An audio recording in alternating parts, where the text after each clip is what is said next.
Ladies and gentlemen, welcome to the FRR Tour Britannia. Today we are on stage one, an individual time trial, which I like to think myself as a specialist for an ITT. I like to hold watts at a certain power and just hold it for a long period of time. This is also something that I've been working on during my training this summer. So the goal for this race is to be able to come in the top maybe 20 percentile in my pen, but I do know that I am on the lower end of the whole category system here in the FRR Tour, which is different from the normal Zwift Racing League. Now, for this tour, it is the hardest tour on Zwift.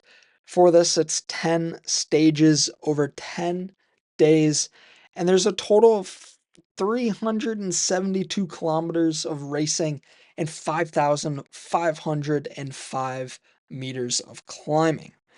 Now, for stage one, like I said previously, it is an individual time trial, and my goal was to keep the watts around 260 to 270 during most of this race. Now, when it picked up during both laps in this part, I wanted to raise the watts to 300, maybe even push to 350 if needed.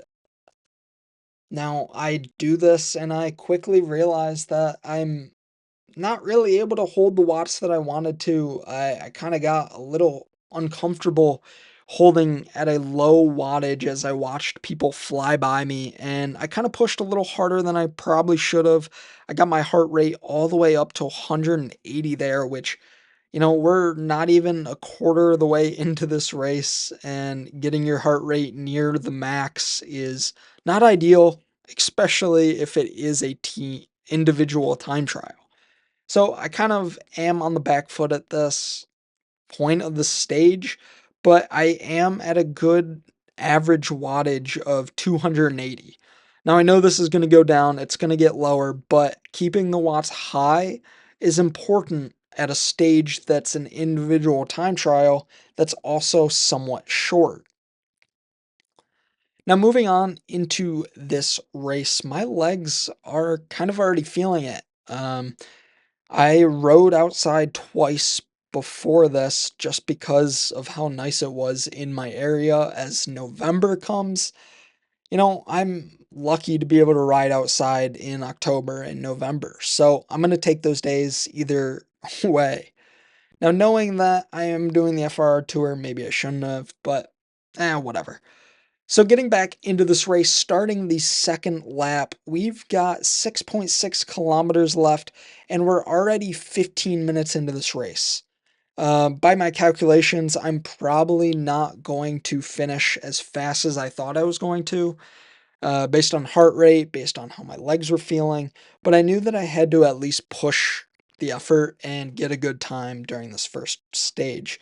It's like they always say, you can't win a tour on the first day, but you can definitely lose it. And that's kind of what I've already done is I've seen a lot of Habs pass me. I've seen a lot of Bonds who are going to be in our pens, but they're going to be under our rank. So basically, as a habanero class, I'm going to be the rank above the Bond, which I don't even know what, some kind of pepper, that it's pepper classes. But anyways, as you can see, my watts are getting kind of low compared to what they were. I'm trying to push on the descent, getting that extra speed up there. I'm at 43, 42 kilometers per hour going down this hill, and honestly, I'm just out of breath. My heart rate is through the roof. I'm pushing 180 still, mid 170s, and Dan Hurd just passed me.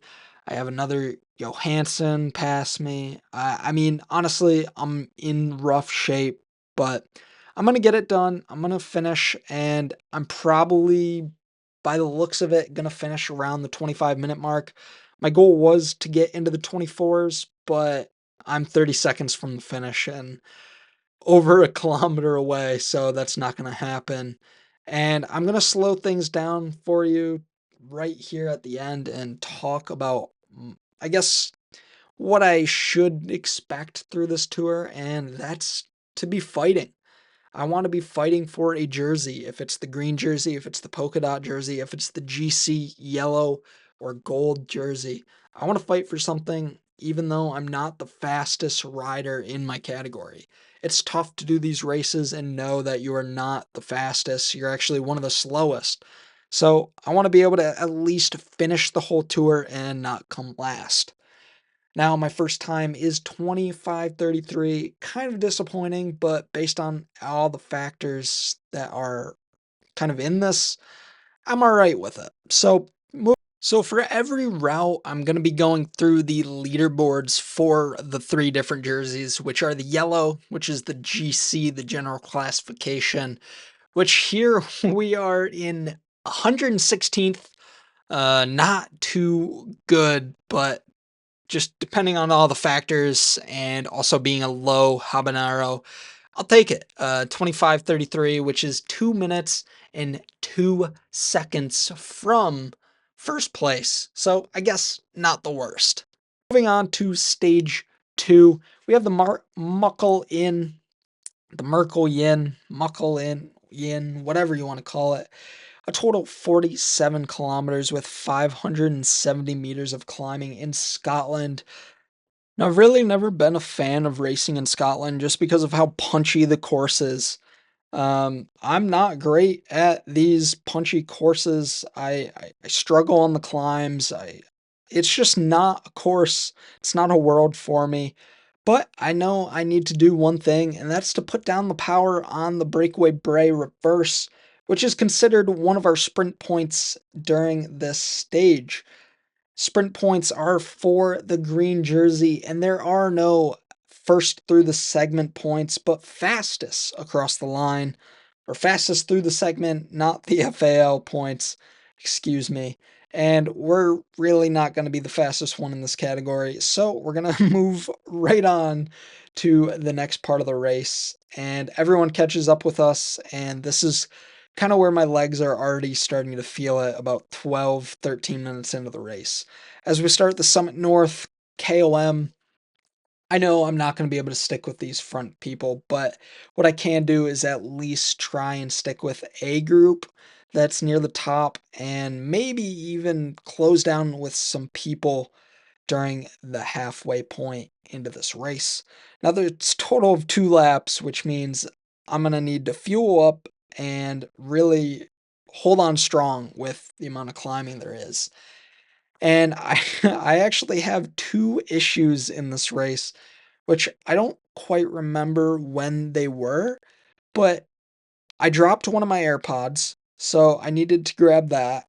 And then I also had a mechanical issue, which I think might happen right up here. I think I get off the bike and have to sprint ahead of these guys. Yeah, I do that, and I try to tighten my back wheel, and this is where I'm gonna lose this group that I was hanging out with, and that's because I just did 2 5 to 10-second sprints, and I couldn't hang with them going up the Summit South KOM. So I end up having to join the group behind us, and unfortunately, I am going to be losing about 30 seconds, I think, after the second lap. I'm not quite sure where they finished, but at this point, just it's unfortunate, mechanicals happen, so I guess I can't get too upset about that. It's like tour racing. Something got loose, I had to tighten it and do it as fast as possible, and it just cost me another point. But anyways, we're gonna get into the second lap here, and I am really feeling it in my legs and in my lungs. I I don't know how much longer that I can stick with them. And there's kind of the second point where I had to get off the bike and during the castle have to push up with these guys. It feels like it's going faster than the group I was just in, but I know that it is a touch slower based on the times of the group ahead as well. So 16 kilometers left in this race, only 50 minutes as well into this race. So there's going to be a lot more climbing. There's also a lot more distance to be done. And this is where I have to try and stick with these guys through this climb. I got to stick with them, and stay in their draft. I am able to get up and over the climb with them, and I kind of am making sure everyone is staying together. If we split up, then we're going to lose more time as a group. This is all about the GC and staying up there on top of the leaderboard. Honestly, I'm not sure where we're going to be after this. Like I said, we had a mechanical, we dropped an AirPod, and hopefully we can at least keep our legs strong for the rest of this race, as we are only 8 kilometers from the end, which thankfully this race is only about 10 more minutes long. Now, as we come up towards the last KOM climb, I'm really feeling it. My heart rate says 165, but my legs say something else as I get dropped yet again from that group, and I'm going to try and catch the people ahead of me, but it's not going to happen. I'm going to lose them, and now my sight is to stay ahead of the group behind us. And that's going to be an issue coming up towards the end of this race is how much do I have left versus the guys behind me? I mean, they closed a 30-second gap and now they're 5 seconds from me. And you can see them on the mini map absolutely flying 3 seconds, 4 seconds.